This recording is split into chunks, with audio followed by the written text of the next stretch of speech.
English learning podcast. Here you learn to speak and shine. There is one English word, just one, for the smell of rain on dry earth. And I promise you, the moment you hear it, something inside you will shift. And if you have ever stood in the rain and felt something you couldn't name, this episode was made for you. Stay with me. Hey. Welcome back to Speak English with Filza, the podcast where we don't study English, we live it. I'm Filza, and I am so happy you're here with me today. Whether you're listening while commuting, cooking, lying in bed, I see you. I really do. And with me today, as always, is my favorite conversation partner, someone who makes every episode feel like a chat between old friends. Oh, stop it, Filza. You're going to make me emotional. Mark, everyone. Say hi, Mark. Hi, everyone. So glad to be here. And honestly, today's topic, I've been waiting for this one. Really? Since when? Since I woke up this morning and it was raining outside, and I just sat there with my tea, not moving. Yeah, that kind of morning. Exactly that kind of morning. Right? We're talking about weather today, but not just, oh, it's sunny, oh, it's cold. We're going much deeper than that. Yes, because weather is not just outside. It's inside too, you know. Beautifully said. And by the end of this episode, you'll understand exactly what he means by that. But first, before we start, I want to say something to anyone listening who feels like their English is not good enough. Maybe you started learning a year ago, maybe 5 years ago. Maybe you understand a lot, but speaking still feels scary. Like the words are right there, but they just don't come out. Oh, I know that feeling. That pause before you speak, where your heart beats a little faster. Yes, exactly that. And I want you to know that is completely normal. That is not failure. That is your brain working hard. So today, just listen. Just feel the English around you. Don't translate every word. Don't pause and panic. Just be here with us. And by the end of this episode, you'll be talking about weather in English like you've been doing it your whole life. Promise. Okay, let's go. And wherever you're listening right now, driving, cooking, lying there staring at the ceiling, that's perfect. That is exactly how we want you to listen. No desk, no pen, just this. Okay, Mark, so let me ask you something. Where you are right now, what's the weather like? Oh, wow. Honestly, it's kind of gray. Like the sky is this flat white color. Not really clouds, not really sun, just gray. Ugh, I know that gray. That is the worst kind of gray. It's not dramatic enough to be interesting, and it's not nice enough to enjoy. Exactly. It's just blah. You know what I mean? Blah weather. Blah. I love that word. For our listeners, blah means something that is boring, flat, without any energy. Like, I feel blah today. The food was blah. Yes, very useful word. Very honest word. So it's gray where you are. Here, it's actually quite cold. Like, sharply cold. The kind of cold that goes through your jacket. Oh, that's the worst. Goes through your jacket. I like that. Like the cold finds the gaps. Wait, finds the gaps. Mark, that is such a good phrase. Can I steal it? It's yours. Take it. I'm using that forever. The cold finds the gaps. See, this is why I love talking to you. You know, in Pakistan, where I grew up, cold was different. Not this sharp kind. It was more like a slow chill. Does that make sense? Completely. Like the cold just kind of settles around you instead of attacking you? Yes, exactly. Settles. That's such a better word. English has so many beautiful words for weather, and here's why. And this actually surprised me when I learned it. Oh, go on. British people talk about weather every single day. It's basically the national sport, so the vocabulary evolved to keep up. Every single day. Like, there are only so many times you can say, it's cold, before you need a better word. Ooh, bit nippy today, isn't it? Terrible drizzle we're having. Oh my goodness. And yet somehow the weather app still just says partly cloudy for everything. A 40-degree heat wave? Partly cloudy. A snowstorm? Partly cloudy. What is happening? The weather app is just always confidently wrong. It has committed to this. I genuinely think the weather app just picks an answer and refuses to apologize. It has the energy of someone who gives bad directions but says them very confidently. Turn left. That's a wall. Turn left. But talking about weather is actually useful, because when you don't know someone well, it's the perfect, safe topic. That's so true. It's neutral. Everyone experiences it. No one gets offended by the weather. Well, almost no one. Right, unless you're talking to someone who's very passionate about climate. Which, fair enough, honestly. Okay, but here's where it gets really interesting. Because I genuinely believe, and I think most people feel this but never say it out loud, weather doesn't just happen around you. It happens inside you. 100%. Like your whole emotional state changes. Yes! On a sunny day, I feel like I can do anything. I want to go outside, I want to call people, I want to start projects. And on a rainy day? I want to lie down and watch something and drink tea and never make a decision again. Mark, that is the most relatable thing I have ever heard in my life. It's real. Rain just makes everything feel optional, you know? Rain makes everything feel optional. Someone write that down, honestly. And actually, there's a real word for this. When the weather affects your mood, it's called being weather sensitive. Some people really feel it. I am definitely weather sensitive.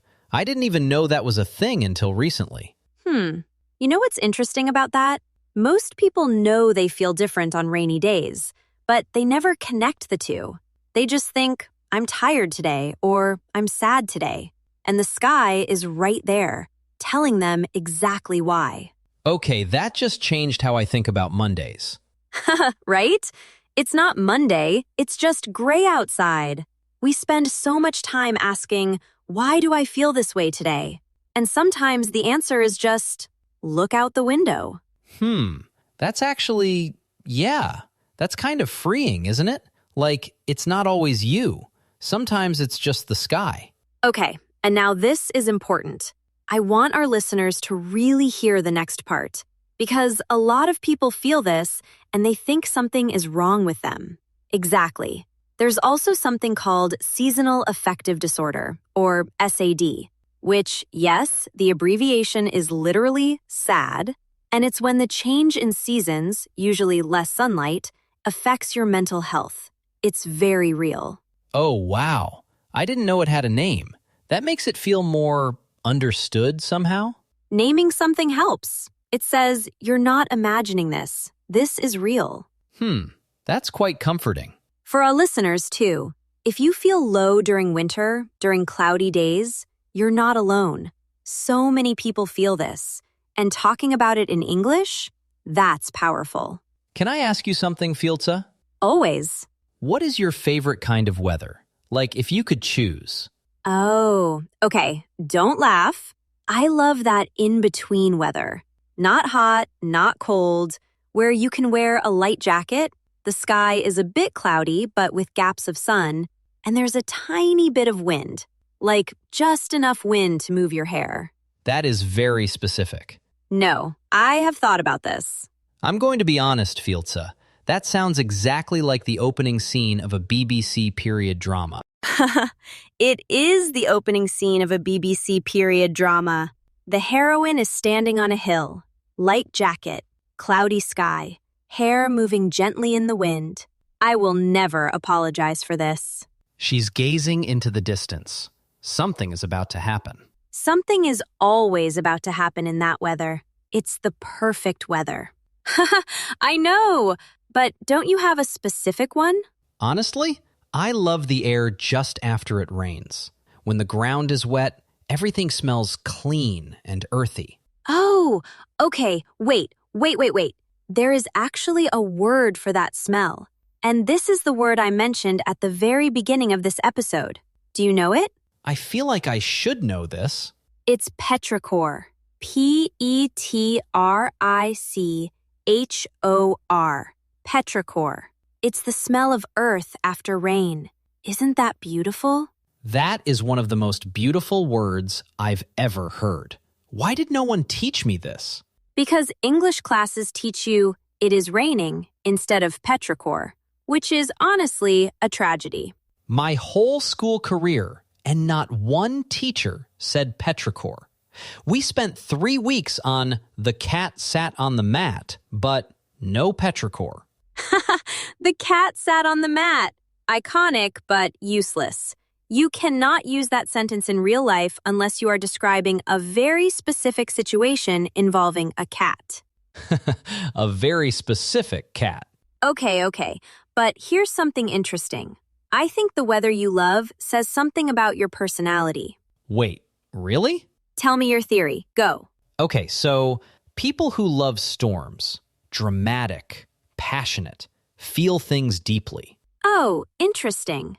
People who love sunny weather, social, optimistic, love being around others.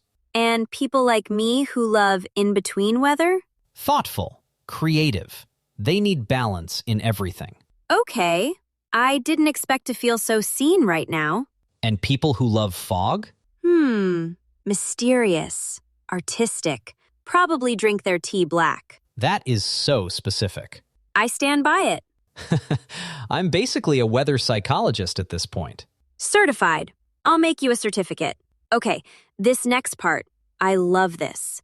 Because here's something that I think connects all of us. No matter what language we speak, no matter where we grew up, weather carries memory inside it. Oh, yes. You smell something or feel a certain temperature, and suddenly you're 7 years old again. Exactly. For me, every time it gets that particular cold, dry winter cold, I think of my mother's kitchen. She would make this warm soup, and the steam would go up and the windows would fog. Filza, I'm emotional now. Stop it.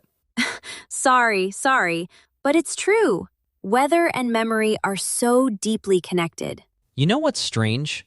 I never really thought about this until just now. Like, I knew it, but I never said it out loud. That's the thing about weather. You don't notice how much it's holding until someone asks. Yeah, I have one too. When I hear thunder, like big, rolling thunder, I always think of being in my grandfather's house. He loved storms. He'd sit by the window and just watch. Oh, wow. Like storms were entertainment. They were. He'd say, "Nature is putting on a show, boy. Don't miss it." Oh, I love that. I love that so much. Yeah, I think about him every time there's a storm now. That's not sad, though. That's him staying with you. Yeah, it is, isn't it? You know, I think that's what weather really is. It's not just temperature or wind or rain. It's a language that the world speaks to us, and every single person hears it differently. Filza, that might be the most beautiful thing you've ever said on this podcast. Don't tell the other episodes. We always think we're going to do a nice, light episode about clouds, and then someone mentions their grandfather, and suddenly we're both sitting here trying not to cry. I was not trying not to cry. Mark? Okay, a little bit. Just a little. That's what makes it real. That's what makes it worth listening to. Weather episodes hit different. All right, let's get practical, because I want you to actually use today's English. And here's something to think about. Most learners know maybe 5 weather words. but native speakers use 20 without even trying. So let's close that gap right now. And this is important because these small upgrades are what make the difference between okay English and, oh wow, their English sounds so natural. It's not about big grammar rules. It's about the words in between. The words that show you actually live in the language. Exactly. So, instead of it's cold, try it's freezing out there or it's absolutely bitter. Bitter cold is one of my favorites. Like the cold has an attitude problem. The cold has an attitude problem, yes. And instead of it's hot, you might say it's scorching or it's boiling or Sweltering, sweltering. Extremely hot and humid. That heavy, sticky kind of heat. even the word sounds sweaty. It really does. And for wind, it's breezy is a nice light wind. It's gusting is strong, sudden bursts. And there's a sharp wind means it's cold and cutting. A gust of wind. Like the wind just showed up, caused chaos, and left. Rude, but accurate. I feel like I should apologize to every gust of wind I've ever walked into. Please don't. They move on very quickly. They don't remember you. That's somehow both comforting and offensive. Okay, we are now in our favorite section, the word tour. This is where we revisit the best words from today's conversation and make sure they really stay with you. Ready? Let's go. First up, blah. We used this at the very beginning. It means dull, boring, without energy or excitement. Very casual, very spoken. You can say, the weather is so blah today, or I feel a bit blah. I don't know why. Now, repeat after me. Blah. Repeat. Blah. The weather is blah, and so is my mood. Repeat. The weather is blah, and so is my mood. Next, nippy. This is a lovely, informal British word. It means slightly cold. Not dangerously cold, but enough to make you go, ooh. Like, grab a jacket. It's a bit nippy outside. Repeat. Nippy. Repeat. Nippy. It's nippy this morning. Repeat. It's nippy this morning. Now, the word from the very beginning of today's episode, petrichor. Petrichor. The beautiful smell of earth after rain. If someone says, I love that smell after it rains, now you have the perfect word. I stepped outside after the storm and breathed in the petrichor. Repeat. Petrichor. Repeat. Petrichor. I love the petrichor after a summer rain. Repeat. I love the petrichor after a summer rain. Every time I say that word, I feel slightly sophisticated. You are sophisticated. Petrichor people are sophisticated people. That is a fact. It's basically a rule. I'm putting that on my profile. Petrichor person. Sweltering. Extremely hot, and often humid too. That heavy, sticky kind of heat. It's absolutely sweltering in here. Can we open a window? Repeat. Sweltering. Repeat. Sweltering. The summer this year was absolutely sweltering. Repeat. The summer this year was absolutely sweltering. Word 5, breezy. Breezy. A gentle, light wind. Usually pleasant. Not strong, not cold, just nice. Ooh, good one. Double meaning. Repeat. Breezy. Repeat. Breezy. What a breezy, beautiful day. Repeat. What a breezy, beautiful day. Word 6. Weather sensitive. Weather sensitive. When your mood, energy, or health is affected by the weather. I'm very weather sensitive. Rainy days make me feel so sleepy. Repeat. Weather sensitive. Repeat. Weather sensitive. Are you weather sensitive, or does the weather not bother you? Repeat. Are you weather sensitive, or does the weather not bother you? Word 7. Settle. Used as the cold settles around you. To settle. This is a verb that means to slowly come to rest somewhere, like fog or cold or even emotions. The cold settled into my bones after the long walk. Or a calm settled over the room. The mist settled over the mountains in the morning. Repeat. The mist settled over the mountains in the morning. Word 8. Bitter, as in bitter cold.